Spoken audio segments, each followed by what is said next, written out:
Então, eu já desejo aqui uma boa tarde à secretária e também que seja bem-vinda aqui à Jovem Pan. Tudo bem?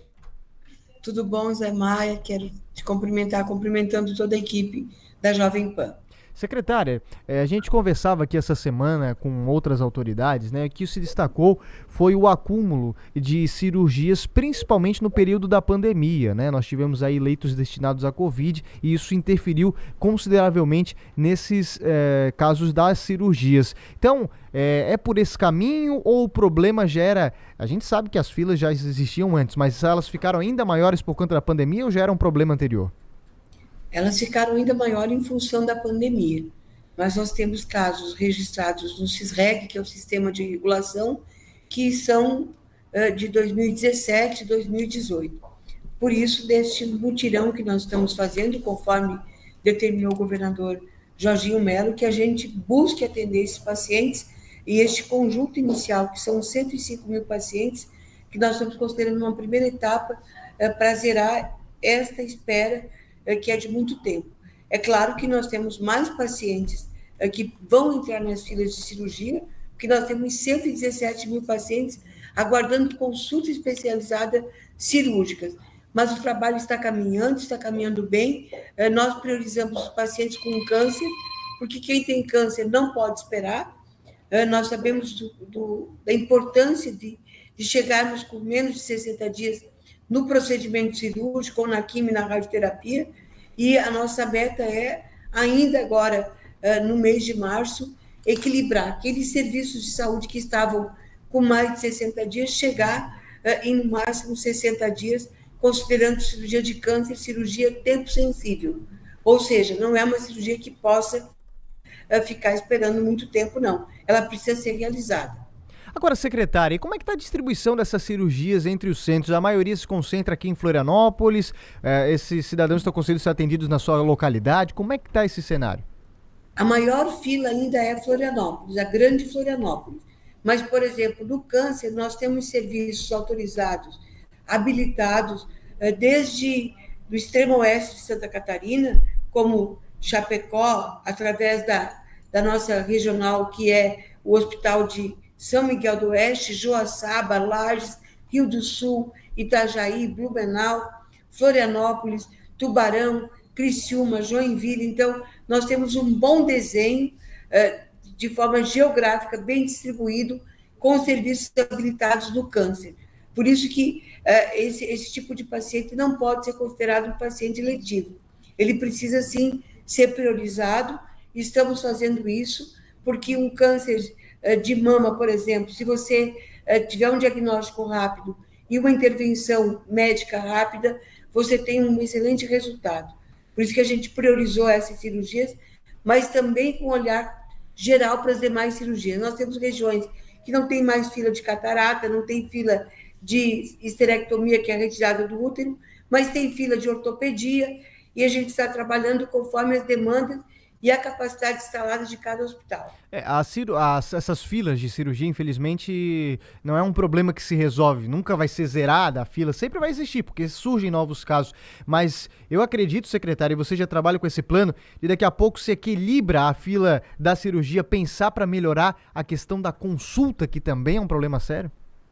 Também, e a gente já está trabalhando no paralelo as consultas especializadas para a gente poder fazer a avaliação desses pacientes e dar o devido encaminhamento. Então, não se faz só procedimento cirúrgico daqueles que já estavam prontos, também avaliação cirúrgica com os especialistas para saber se aquele caso realmente é um caso cirúrgico ou não. Por exemplo, hoje de manhã, eu passei amanhã no Hospital Infantil Joana de Guzmão.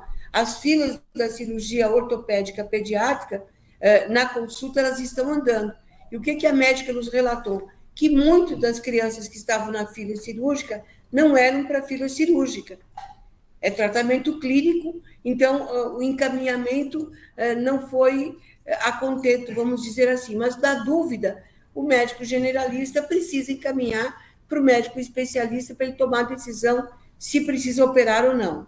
Nós tivemos secretária, só para situar também, agora 4 horas e 51 minutos, nós estamos conversando com a secretária de Estado da Saúde, Carmen Zanotto. Essa situação que trata do complexo hospitalar que seria construído aqui em Florianópolis, né? Teve a discussão do governo do estado, ressarcir o BID, enfim. Antes de entrar no tema, eu conversei com o deputado Vicente Caropreso, que é presidente não é presidente mais, mas já foi da Comissão de Saúde, é membro, e esteve com a gente e opinou sobre a construção desse complexo que poderia ser em Florianópolis. Vamos ouvir. Mas de repente seja essa mudança de posição, né, deputado, para uma pauta mais descentralizada. Eu acho assim, sabe, Zé Maia, que fazer tudo naquele local, e eu fiz questão, quando foi feita a audiência pública no governo anterior, de dizer, eu sou contra o local, eu não sou contra a ideia de se fazer um centro hospitalar, porque vai ter um centro de, por exemplo, de limpeza de material, de esterilização de material único, de medicamentos, enfim, se ganha muito, se reduz o alto custo que tem os hospitais públicos. Então, mas ele podia estar num lugar muito mais acessível para que as pessoas, por exemplo, que atravessassem a ponte, fossem direto, por exemplo, depois do túnel, querendo ir lá para o Campo da Bahia, lá no Saco dos Limões, ali, eventualmente, fazer né, ou então no próprio continente. Mas eu acho que aqui na ilha tem lugar ainda, né, lá na agronômica, do lado. Bom, tá aí então, portanto, a fala do deputado Vicente Caropreso, que é muito ligado a esse setor da saúde. O governo do estado entende dessa maneira porque não andou esse processo, ficou só no papel, o tal do complexo hospitalar. Ele não andou e nós estamos em análise. Por quê? Por exemplo, todos nós sabemos a falta de leitos pediátricos e neonatais em UTIs na Grande Florianópolis. No novo complexo, não iria aumentar nenhum leito para o hospital infantil. E nós sabemos hoje que, com a assistência do parto durante a gestação, com as UTIs neonatal acolhendo as crianças recém-nascidas, que alguns anos atrás estavam condenadas a não sobreviver, com as medicações que nós temos para as doenças raras, cada vez mais a necessidade de UTIs especializadas nós vamos ter. Então, no complexo, não teria aumento de leitos de UTI para o Hospital Infantil Joana de Guzmão, que é uma grande demanda que a gente tem. Então, a gente precisa discutir não só a localização, mas qual é a proposta do projeto em termos de ampliar a sua capacidade na alta complexidade, que são as maiores demandas que nós temos no estado de Santa Catarina. E o deputado Vicente tem razão.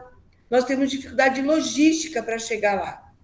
Então, colocar a Carmela Dutra, o Celso Ramos, o Nereu Ramos e o infantil, todo ele dentro de um único complexo, nós não temos nem acesso para chegar até lá. Por isso que nós estamos discutindo, não negamos a necessidade de ampliar os leitos do hospital infantil, de melhorias dos nossos hospitais da Grande Florianópolis, mas não dá para a gente achar que este complexo foi estudado e discutido com os médicos especialistas de cada área, porque o exemplo da UTI é um exemplo claro. Nós precisamos mais leitos de UTI neonatal e de internamentos, e não tem essa capacidade neste desenho do complexo hospitalar. Agora, secretária, ano passado, mudando um pouco de assunto, nós tivemos um problema sério que foi a questão da dengue.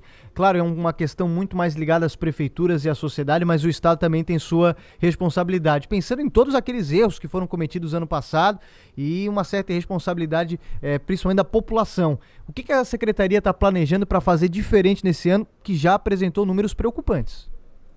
Exatamente. Nós estamos fazendo uma campanha de mídia importante, porque nós devemos evitar nós termos uma epidemia de casos de dengue no estado de Santa Catarina. É importante lembrar que a dengue é a responsabilidade de todos nós, absolutamente de todos nós. Nós no nosso domicílio, nós nos nossos locais de trabalho, do poder público nos cemitérios e na fiscalização através dos agentes de combate, os agentes sanitários que nós chamamos, quando eles colocam as armadilhas, eles vão lá, eles recolhem, eles monitoram as situações, e do Estado de Santa Catarina também. A Secretaria de Estado da Saúde não pode se eximir de uma responsabilidade do tamanho que é o trabalho junto com os 295 municípios para a gente evitar doenças que podem ser evitadas. Então, o chamamento é para que todos nós e cada um individualmente faça a sua parte, que a soma do individual é que vai fazer a diferença no coletivo. Lembrando sempre que a gente também precisa não só dizer que o outro tem que fazer, mas como estão os nossos prédios públicos. Nós estamos cuidando, nós estamos zelando para lá não ter água parada, ainda mais nesses períodos de chuva forte e sol quente. Então, da nossa casa aos locais de trabalho, a gente precisa combater e evitar esses espaços, esses criadouros do mosquito da dengue. Agora, 4 horas e 56 minutos, nosso tempo é curtinho. Vou tocar em alguns assuntos rápidos e eu quero ver o posicionamento da senhora. Questão Covid e também a gripe, né, que foi a unificação da vacina. Deu uma reduzida nos esforços do governo, até por conta da redução dos casos? Como é que está essa situação? Ela está bem equilibrada e a gente deve ter aí, o Ministério da Saúde vai estar encaminhando as novas doses de vacinas que deverão o Programa Nacional iniciar a partir do dia 27, lembrando em especial das instituições de longa permanência, que são os asilos, então vamos começar com os idosos, conforme determina o Programa Nacional de Imunização. Monkeypox, sumiu o assunto, como é que a Secretaria está lidando com esse tema agora? Desculpa, não ouvi? Monkeypox, varíola dos macacos, que circulou tanto, deu aí medo na população e agora esfriou o assunto. É assim, nós temos no estado, e os municípios também são muito fortes no sistema de vigilância em saúde. Então, o monitoramento, a equipe da Secretaria de Estado da Saúde, junto com os municípios, eles acompanham todos os processos. A Secretaria de Estado, através da vigilância epidemiológica, foi muito atuante, inclusive, nos casos de diarreia que nós tivemos, né, neste início de ano. Então, trabalhando junto com o IMA, que é o Instituto do Meio Ambiente, junto com a CASAN, então, todas as ações de prevenção e de monitoramento e de vigilância em saúde, elas devem acontecer durante as 24 horas do dia. Por isso, desse chamamento que nós estamos fazendo com relação à dengue. Não basta, quando a gente já tiver os casos ocupando as vagas dos hospitais, a gente dizer que precisa fazer o cuidado nos domicílios. A gente tem que se antecipar, e este trabalho é um trabalho de vigilância mesmo em saúde, Zé Maia, que ele tem que ser permanente. Para fechar, secretária, a senhora como deputada foi um braço importante no diálogo da saúde lá em Brasília. Qual é o braço da senhora por lá agora, enquanto secretária aqui em Santa Catarina? Eu continuo com as minhas atividades em Brasília, em especial neste início de ano, com a tarefa e o dever de ver o piso nacional da enfermagem implantado no país como um todo.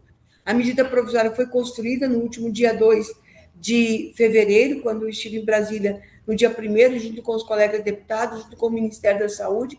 Agora, este documento está na Casa Civil. Nós precisamos do parecer do ministro Barroso até o final deste mês de fevereiro, que ele libere a liminar, porque a enfermagem merece, precisa, é de direito, e nós, enquanto parlamentares, já garantimos as fontes de financiamento para que o piso da enfermagem seja implantado. Então, agora, ninguém mais pode dizer, não, é o financiamento. Lembrando que esse financiamento é para o poder público federal, estadual e municipal, para os hospitais filantrópicos, para os serviços de saúde que são privados, mas que atendem 60% ou mais dos usuários do SUS. Fica, assim, um grupo que daí temos que aprovar o projeto de lei da desoneração da folha, que é a rede privada. Perfeito, secretária, conversamos, agora 4 horas e 59 minutos, conversamos com a secretária Carmen Zanotto, secretária de Saúde aqui de Santa Catarina. Muito obrigado pela gentileza e um bom trabalho para a senhora. Obrigada, forte abraço e que tenhamos todos um bom meio de semana em diante, né? Porque a gente teve um feriado prolongado. Com certeza, até uma próxima.